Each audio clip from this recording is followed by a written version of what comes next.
لك بابا امشي اشلعت قلبي جاهل انت زعطوط. لا تقول لي وين ماخذني. لك بابا جايبك الكركوك شارع الجمهورية المجمع اليرموك الطبي، غير جايبك للدكتور. ليش سيدي انا ايش بيه؟ حموش انت ما تدبرها. لا احترم نفسك سيدي. حموش الكل تدري بيك ما تدبرها. لك بابا هذا دكتور عباس كمال، دكتور مضبوط ويرجعك مثل البطل. سيدي مو انا عندي فوبيا من الدكاتره.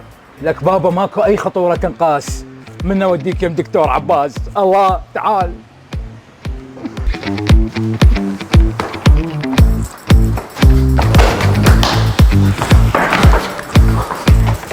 لك عندك اقتحام، لك دفضة، لك موتتني. حموشي ما ادري ليش بيك شلعت قلبي.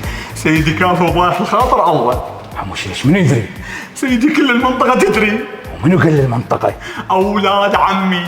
يعني جوجل وبردوق وعجينة وطحمور هم اللي حكوا؟ وحتى بردوق. حموشي انا جايبك هنا دكتور عباس كمال، وهذا دكتور اختصاص يعني ما حد راح يعرفه، ماكو فضايح. سيدي ماكو بدائل. يعني مثل شنو؟ سلطة بعراب، سمك، روبيان.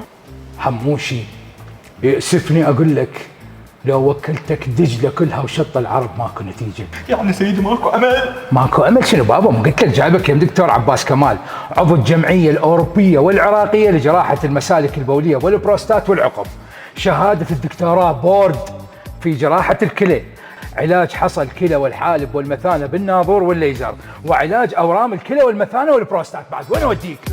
يلا امشي يلا حموشي. دكتور عباس احنا جايين متعنين عليك من بغداد الكركوك. على راسي.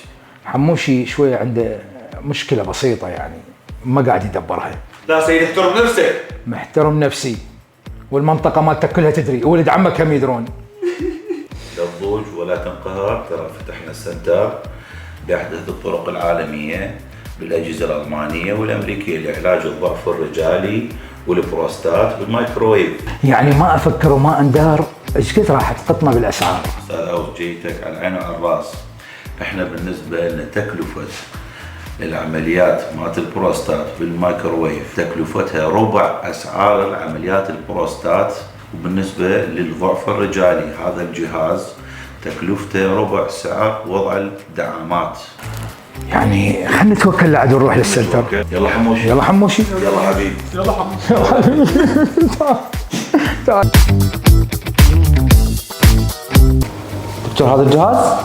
هذا الجهاز لا مو مالتك، هذا الجهاز علاج او تبخير البروستات بالمايكروويف، وداعا لعمليات البروستات المزعجه بدون مضار جانبيه، بدون اي الم، ودون جراحه؟ بدون اي جراحه، المريض مرتاح ساعه واحده يطلع البلاسوندا من عنده وانتهى.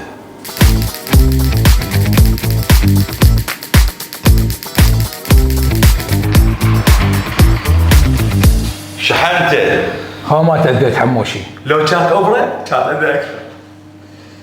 نصيحة لكل الناس، تعالوا عند دكتور عباس. الله